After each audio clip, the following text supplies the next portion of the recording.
तो hello student, कैसे हो? आई होप कि आप सभी काफी अच्छे होंगे। और हम क्लास 10th के ज्योग्राफी के अंदर चैप्टर नंबर 3 की हम मतलब बारे में पढ़ रहे थे, जहाँ पे हम बात करते हैं वाटर रिसोर्सेज की। आज हम इस वीडियोस के अंदर जो हमें टॉपिक जो कवर अप करने हैं, आज हम समझेंगे कि जो मल्टीपर्पज जो वाटर जो प्रोजेक्ट चलते हैं उनकी बात करेंगे, है ना।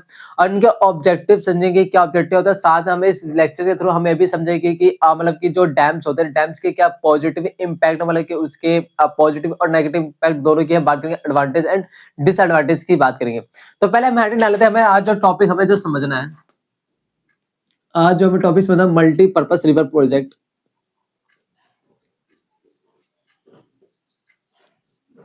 मल्टीपर्पज रिवर प्रोजेक्ट, या हम बोलते हैं इंटीग्रेटेड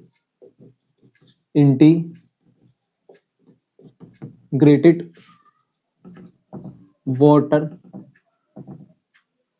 रिसोर्स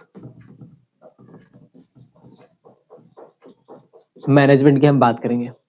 तो देखो, जब भी हम बात करते हैं कि यहाँ पर टॉपिक नाम क्या है, मल्टीपर्पस, है ना। मल्टीपर्पस रिवर प्रोजेक्ट का मतलब होता है कि हमें जो रिवर्स है, हम रिवर्स को हम कितने मल्टीपल पर्पसेस से यूज कर सकते हैं।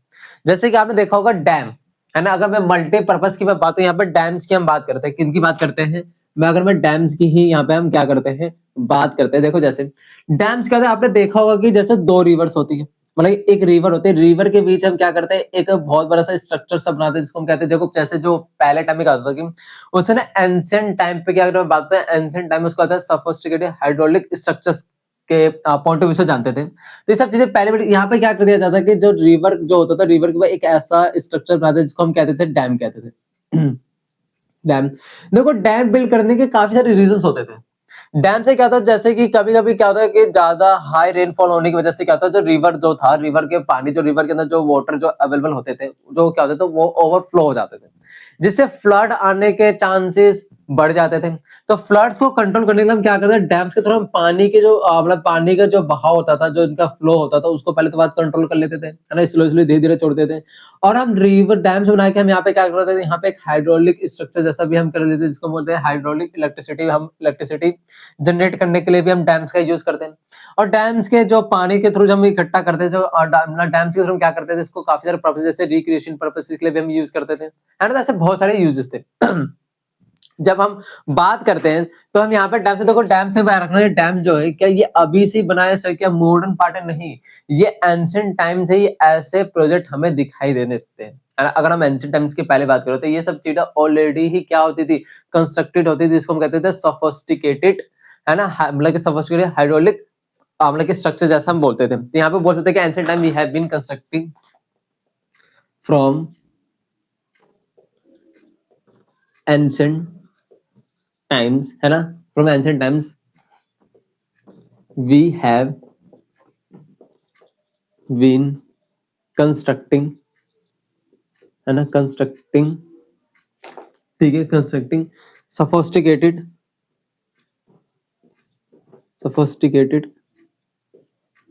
ठीक है, हाइड्रोलिक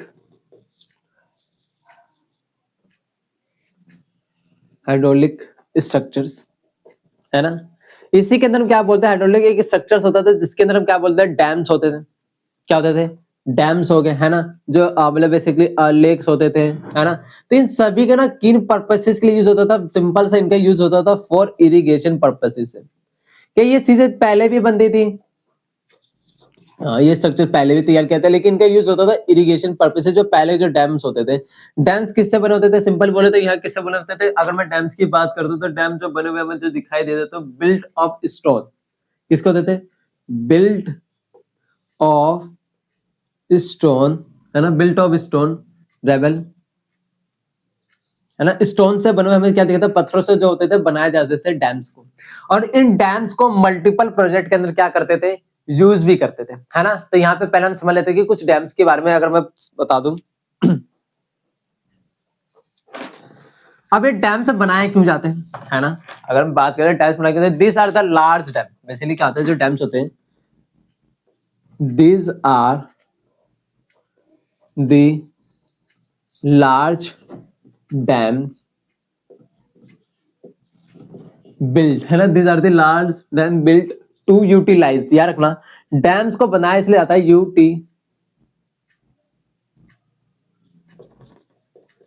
यूटिलाइज रिवर वाटर, किसके लिए? रिवर के वाटर को यूटिलाइज करने के लिए यूटिलाइज रिवर वाटर, है ना, रिवर के वाटर को यूटिलाइज करने के लिए यहाँ पे क्या किया जाता था? इनको बनाया जाता था, है ना, for many purposes, for many purposes, ठीक है। तो यहाँ पर डैम क्या होता है? डैम देखा होगा आपने, काफी बड़े होते हैं। हम सबसे अलग अगर उनकी बात करें तो जो उनका बिल्ट होता है वो काफी बड़ा होता है, काफी बड़े साइज में होते हैं और डैम्स हमेशा रिवर्स में, मतलब रिवर्स के बीच में बनाया जाता है ना, जिससे क्या होता है कि जो रिवर का जो वाटर होता है उसको हम डिफरेंट पर्पसेस में क्या कर सकते हैं? यूज कर सकते हैं। ऐसा इसी तरीके से हम बात है यहाँ पे कुछ ना डैम्स के हम एग्जांपल्स भी ले लेते हैं, है ना, कि कौन कौन से डैम्स हो सकते हैं। फॉर एग्जाम्पल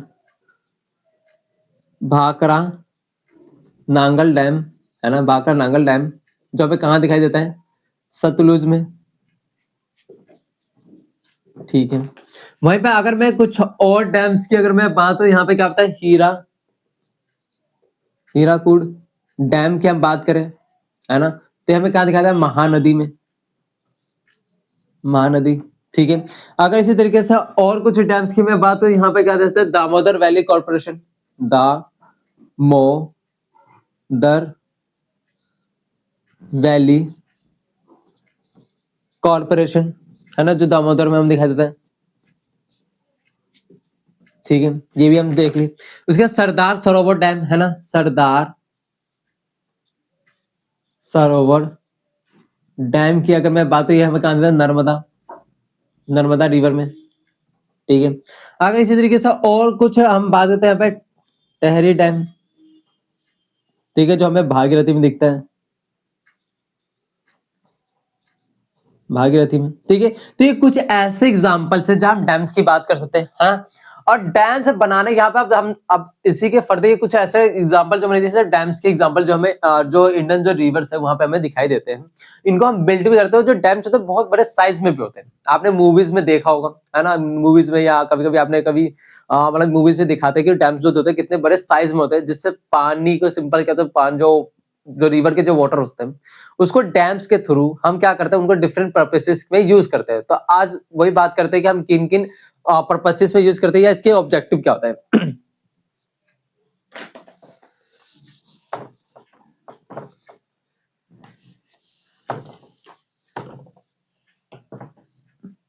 तो यहां पर हम ऑब्जेक्टिव की बात करेंगे।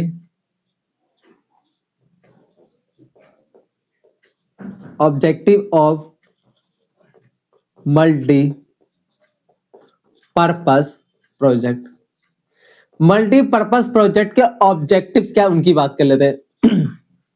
जब मैं इनके ऑब्जेक्टिव की बात करता हूं तो हम इनके मतलब डिफरेंट पर्पसेस में यूज करते हैं। देखो सबसे बड़ा पर्पस आता है क्या? सबसे बड़ा जो मेन इरिगेशन आता है, क्या आता है? इरिगेशन के लिए, है ना। उसके बाद हमारे पास क्या आता है? इलेक्ट्रिसिटी, क्या आता है? इलेक्ट्रिसिटी के लिए, ठीक है, इनके लिए भी इनका यूज करते हैं। अगर उसी तरीके से और हम कुछ बातें यहाँ पे देखो तो हम इनका फ्लड कंट्रोल के लिए भी करते हैं। किनके लिए करते हैं? Flood control. अभी वन बाय वन चीजें समझते हैं। फ्लड कंट्रोल के लिए भी हम करते हैं यहाँ पर, ठीक है। उसके अलावा अगर किसके हम कुछ और पर्पस है तो डोमेस्टिक इंडस्ट्रियल यूज के लिए भी करते हैं। डोमेस्टिक एंड इंडस्ट्रियल यूज के लिए भी हम करते हैं इनका यूज, ठीक है।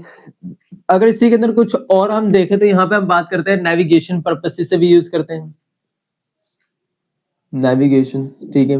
और हम कुछ और चीजें यहाँ पे बात करते हैं, यहाँ पर रिक्रिएशन पर्पस से यूज करते हैं, ठीक है। और हम बात है यहाँ पे क्या होता है? फिश ब्रीडिंग, ठीक है। तो यहाँ पे कुछ ऐसे ऑब्जेक्ट्स हैं, ऐसे कुछ ऑब्जेक्टिव्स हैं जो हम बोल सकते हैं मल्टीपर्पसेस प्रोजेक्ट के। तो देखो इरिगेशन के लिए सिंपल सा क्या होता है कि हम क्या करते हैं, जो डैम्स के थ्रू जब हम पानी इसको जब रिवर्स के बीच जब बिल्ड किया जाता है तो हम उन वाटर का यूज गांव मतलब मोस्टली आपने देखा होगा कि उस आसपास के एरिया में जो भी लोग रहते हैं वहां पर जो एग्रीकल्चर एक्टिविटी होती है, एग्रीकल्चर के अंदर वहां पर क्या होता है कि वहां पर उसको इरिगेशन पर्पस से भी क्या करते हैं, वहां के आसपास के जो सराउंडिंग के जो होते हैं लोग उनका यूज करते हैं। इसी तरह से हम इलेक्ट्रिसिटी कभी करते हो, इलेक्ट्रिसिटी में क्या होता है कि जैसे कि रिवर है ना, रिवर के पीछे एक हमने क्या कर दिया, एक हमने डैम्स हमने बिल्ड कर दिया। इसी डैम्स के ना मतलब कि आसपास क्या कहते हैं, कुछ ऐसे मतलब कि ऐसे कुछ सिस्टम मतलब कि वहां पे कुछ ऐसे सिस्टम्स मतलब डेवलप किए जाते हैं जहाँ पे एक टर्बाइन्स होता है। जब वो मतलब क्या होता है, जब क्या होता है कि जब डैम से पानी छोड़ा जाता है, ऐसे ऊंचाई से पानी गिरता है ना, क्या होता है ऊपर से इतनी हाइट से गिरता है कि जो टरबाइन लगाया था, मोटर सा फिट होता है टरबाइन, जब उस टरबाइन के ऊपर जब वाटर ऐसे तेजी से गिरता है तो जो टरबाइन है बहुत तेजी से क्या करता है, बहुत तेजी से घूमता है, जिससे एक इलेक्ट्रिसिटी जनरेट होती है। तो हम डैम का यूज इलेक्ट्रिसिटी पर्पस के लिए भी कर रहे हैं, है ना। हम क्या बोलते हैं, हम इलेक्ट्रिसिटी पर्पसेस के लिए भी कर रहे हैं। साथ में हम क्या करते हैं, फ्लड को कंट्रोल करते हैं। ये तो बहुत बड़ी बात कर चुके हैं। फ्लड कैसे कंट्रोल होता है, सिंपल से जब बारिश होती है, जब हैवी रेनफॉल होता है, तो हैवी रेनफॉल मतलब हाई रेनफॉल की वजह से क्या होता है कि जो रिवर का जो वाटर होता है वो ओवरफ्लो होता है, फिर आसपास के जो एरियाज वहां पे फैले, जिसकी वजह से आसपास के एरिया में फ्लड आने के चांसेस क्या हो जाता है, बढ़ जाता है, वहां पे फ्लड जैसी सिचुएशन हमें दिखाई देती है।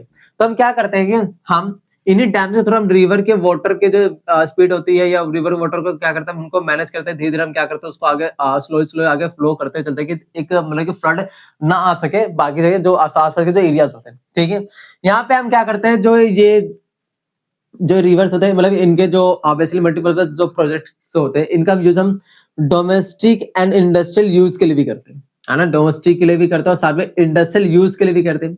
हम इनका नेविगेशन के लिए भी यूज करते हैं। नेविगेशन के लिए मतलब कि यहाँ पर हम रास्ते के लिए भी करते हैं कि जैसे शिप के लिए, बोट के लिए भी बहुत सारे लोग होते हैं, इनका यूज करते हैं एक प्लेस से दूसरे प्लेस में अपने आप को आने जाने के लिए। ठीक है, वहीं पे अगर हम बात करें तो रिक्रिएशन का मतलब क्या होता है, सिंपल से कि देखो डैम्स के जो मतलब कि जो मल्टीपर्पज जो प्रोजेक्ट होते हैं उनके सराउंडिंग में ना क्या करते हैं कि कुछ ऐसे रिक्रिएशन से करते हैं, जैसे टूरिज्म जैसे प्लेसेस हमने क्रिएट कर दिया, वाटरफॉल जैसे मतलब कि यहाँ पे चीजें हमने क्रिएट कर दी, जिससे यहाँ पे टूरिज्म का आना चला जाता है, यहाँ पर रिक्रिएशन भी होता है, मतलब कि इसको एंटरटेनमेंट के पर्पज से भी हम क्या करते हैं, ज्यादा ही यूज भी करते हैं। ठीक है, तो यहाँ पे इनके लिए भी मतलब यूज किया जाता है। साथ अगर देखो तो यहाँ पे फिश की ब्रीडिंग के लिए भी हम क्या करते हैं, इनका यूज करते हैं, है ना। तो इनकी हमने सवाल देख लिया। अब इस तरीके से हम समझते हैं कि डैम्स जो होता है, या डैम्स के ना देखो हर चीज को, भले कोई चीज डेवलपमेंट कर रहे हैं, कोई डेवलप हम चीजें कर रहे हैं, तो हर चीज के कोई ना कोई हमें कोई ना कोई नुकसान और कोई ना कोई फायदा होता है। तो हम उन्हीं चीजों के बारे में बात करेंगे कि डैम्स के एडवांटेजेस क्या है और डिसएडवांटेजेस क्या है।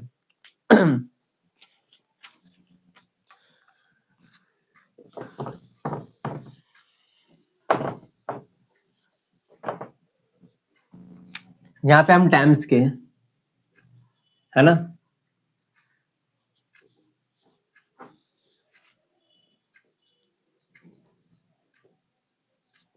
Advantages and disadvantages. तो आइए हम डैम्स के कुछ एडवांटेजेस के बारे में बात करेंगे, है ना, कुछ डिसएडवांटेजेस के, इसके डिसएडवांटेजेस क्या है। तो हम पहले ना एडवांटेज मतलब कि एडवांटेजेस जो है इसके, इसका एडवांटेजेस देखो, स्टोर ह्यूज वाटर, यार ना डैम्स के थ्रू हम ना स्टोर कर पाते हैं, क्या कर पाते हैं, हम स्टोर कर पाते हैं ह्यूज वाटर। और किन पर्पसेस के लिए याद रखना, for irrigation, for irrigation purposes के लिए हम बहुत सारा पानी क्या कर पाते हैं, इकट्ठा कर पाते हैं। ठीक है, अगर इसी तरीके से और इसके में फायदे की बात हो तो प्रोवाइडेड ड्रिंकिंग वाटर, ये क्या करता है, हमें ड्रिंकिंग वाटर प्रोवाइड करता है, प्रोवाइड ड्रिंकिंग वाटर की हम बात कर लेते हैं। देखो ड्रिंकिंग वाटर सिंपल सा पीने के लिए भी हम इन पानियों का क्या करते हैं, जो रिवर से जो पानी होता है उनका यूज करते हैं, है ना। सिंपल सा है कि इनके लिए पीने के लिए भी इन पानियों का हम क्या करते हैं, यूज करते हैं। ऊपर से हम क्या करते हैं, प्रोड्यूस इलेक्ट्रिसिटी, हम क्या प्रोड्यूस कर पाते हैं, प्रोड्यूस इलेक्ट्रिसिटी, हम इलेक्ट्रिसिटी को भी क्या कर पाते हैं, प्रोड्यूस कर पाते हैं। ठीक है, फिर कंट्रोल फ्लड, एक क्या है, ये भी इसका एक एडवांटेज है कि जो फ्लड जैसी जो सिचुएशंस आती है उनको भी हम क्या कर पाते हैं, यहाँ पे कंट्रोल कर पाते हैं। अगर इसी के तो कुछ और पॉइंटर्स की बात है, इंकर्ज, है ना, ये क्या करते हैं, इंकर्ज करते हैं टूरिज्म को। अभी हमने समझा रिक्रिएशन टर्म समझा था ना कि टूरिज्म, है ना, टूरिज्म को इंकर्ज करते हैं। ठीक है, एंड यहाँ पे हम क्या करते हैं, फिशरीज होते हैं। ठीक है, टूरिज्म एंड फिशरी को क्या करते हैं, ये इंकर्ज करते हैं। लेकिन देखो ये तो हमारे हो गए फायदे, है ना। ये फायदा सिंपल सा पॉइंट क्या है ना, store huge water for irrigation, हम मतलब कि उन वाटर का यूज ना हम मतलब कि एक बहुत बड़े अमाउंट में उनको हम क्या करते हैं, स्टोर कर करते हैं, जिसको हम मतलब कि फर्दर हम किसी भी कामों में यूज करते हैं, इरिगेशन पर्पस के लिए यूज करते हैं।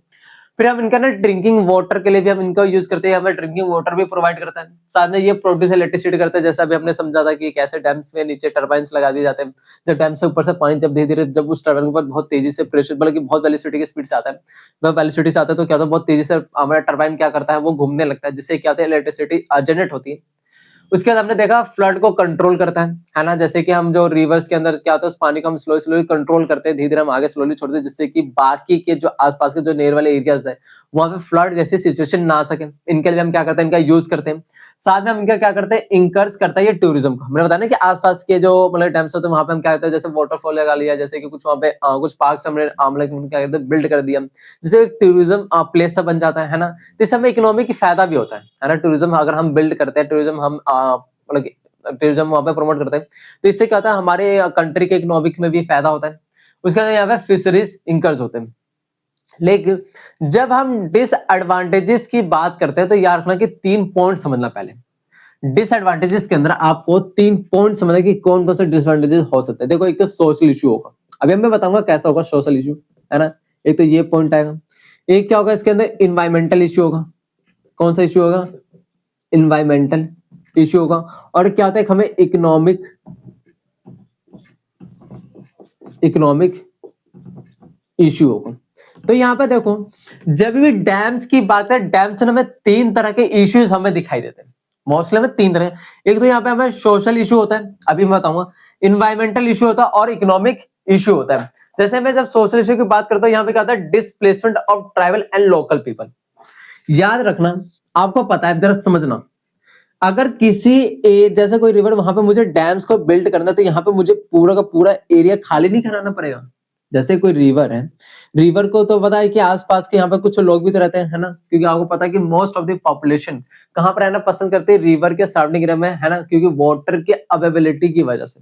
तो अगर मैं यहाँ पर डैम्स बिल्ड करूंगा, क्या यहाँ पर आसपास जो रहने वाले जो लोग रहेंगे, चाहे लोकल पीपल चाहे और ट्राइबल ग्रुप जो रहते होंगे यहाँ के आसपास के जो एरिया में, क्या उनको यहाँ से डिस्प्लेसमेंट नहीं करना पड़ेगा? तो क्या एक इशू तो है कि उनको उनकी जगह से हटाकर दूसरे जगह उनको डिस्प्लेस किया जा रहा है। तो ये एक सोशल इशू में आता है कि डैम्स जब भी बिल्ड किए जाते हैं तो ये हमें प्रॉब्लम्स या डिसएडवांटेजेस फेसेस होते हैं। तो यहाँ पे बोल सकते हैं displacement of tribals and local people. इनका डिस्प्लेसमेंट होता है यार, उनको अपनी जगह से छोड़ के दूसरी जगह जाना पड़ता है ना।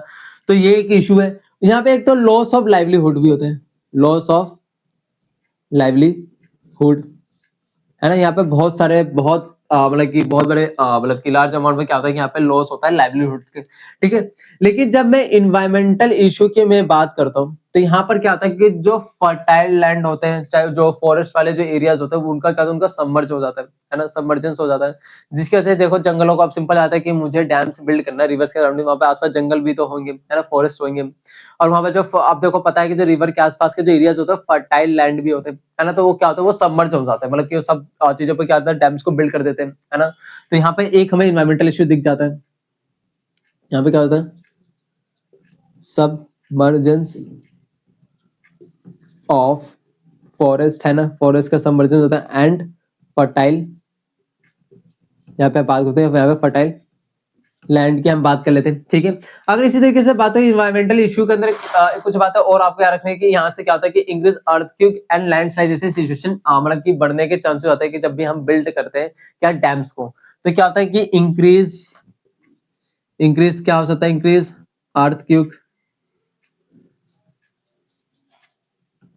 अर्थक्वेक्स एंड हम बात करते हैं यहाँ पे लैंड स्लाइड्स, ठीक है। अगर मैं यहाँ पे इकोनॉमिक प्रोसेस की बात करूं, तो यहाँ पर इकोनॉमिक प्रोसेस के अंदर क्या होता है कि हाई कॉस्ट ऑफ कंस्ट्रक्शन होता है। इकोनॉमिक प्रोसेस के अंदर क्या होता है कि इकोनॉमिक प्रोसेस के अंदर यहाँ पर हाई कॉस्ट ऑफ कंस्ट्रक्शन, क्योंकि डैम्स बनाने के लिए बहुत सारा पैसा लगता है ना। कि देखो अगर डैम्स इतने बड़े बड़े होते हैं, वहां पे हमें उसमें जो उसको बनाने का जो कंस्ट्रक्शन करने का जो खर्चा होता है वो बहुत ज्यादा होता है। तो हाई कॉस्ट ऑफ कंस्ट्रक्शन होता है, हाई कॉस्ट ऑफ कंस्ट्रक्शन, ठीक है। यहाँ पे क्या होता है, डिले। यहाँ पे क्या होता है, ये देखो जब भी हमें डैम्स की बात करें, डैम्स ना एक टाइम टेकन प्रोजेक्ट है, बहुत लंबा टाइम लगता है ना, कि ये नहीं कि 6 महीने के अंदर 1 साल के अंदर हमने बिल्ड कर दिया डैम्स, मतलब ये क्या होता है बेसिकली एक टाइम टेकन क्या होता है प्रोजेक्ट, इसमें क्या होता है लॉन्ग डिलेज भी होते हैं, अगर मैं बात करूं इकोनॉमिक इशू में सबसे ज्यादा इसके अंदर क्या होता है, एक लॉन्ग डिले होते हैं। क्या होता है ये लॉन्ग डिले, क्योंकि इसमें काफी सारा लंबा टाइम लग जाता है बनाने में, है ना, तो इससे लॉन्ग डिलेज होते हैं, तो इससे हमारे इकोनॉमी के ऊपर एक इकोनॉमिक इश्यू होता है ना। तो यहाँ पर कुछ ऐसे पॉइंटर्स है जहां पे हम बोल सकते हैं कि वो हमारे डिसएडवांटेजेस है डैम्स के, एक तो सोशल इशू, इन्वायरमेंटल इशू और इकोनॉमिक इशू। ठीक है, तो एक सोशल इशू के अंदर सिंपल सा है कि यहाँ पर क्या होता है, जो ट्राइबल्स, जो आसपास के सराउंडिंग जो लोकल पीपल्स रहते हैं, ट्राइब्स वाले पीपल्स रहते हैं, है ना, ट्राइब्स लोग जो रहते हैं उनका डिस्प्लेसमेंट कर दिया, मतलब उनको जगह से हटाकर दूसरे को उनको शिफ्ट कर दिया जाता है ना। और यहाँ पे हमें दिखता है कि यहाँ पे लॉस ऑफ लाइवलीहुड भी हमें दिखाई देता है। इन्वायरमेंटल इश्यू के हमने देखा कि यहाँ पे जो आसपास से जो फॉरेस्ट भी होंगे है ना, रिवर्स है तो आपको ज्यादा फॉरेस्ट होंगे, साथ में वहां के आसपास के जो रिवर के जो आसपास के जो एरियाज होते हैं, जो लैंड होता है फर्टाइल होता है, इनका सबमर्जेंस हो जाता है। अगर देख रहे हैं इससे क्या होता है कि इंक्रीज होता है अर्थक्वेक्स एंड लैंडस्लाइड्स भी इंक्रीज होता है, जो हमारे इन्वायरमेंटल इशू का पार्ट है ना। इकोनॉमिक इशू के अंदर क्या होता है कि भैया देखो बहुत हमारी इकोनॉमी का सब बहुत ज्यादा पैसा खर्च होता है इसको बिल्ड करने में, है ना। तो ये एक तरह से डिसएडवांटेजेस बता रहा हूँ, है ना, कि बहुत सारा पैसा लग रहा है, लॉन्ग डिलेज होते हैं, है ना, लॉन्ग डिले से खर्चा भी हमारा ज्यादा और लंबा समय भी लग रहा है काम को करने के लिए। तो ये कुछ हमारे डिसएडवांटेजेस है। आई होप कि आपका जो आज का टॉपिक है समझ आया होगा, है ना। आज के टॉपिक से रिलेटेड कोई डाउट हो तो आप कमेंट बॉक्स के अंदर पूछ सकते हो एंड थैंक यू।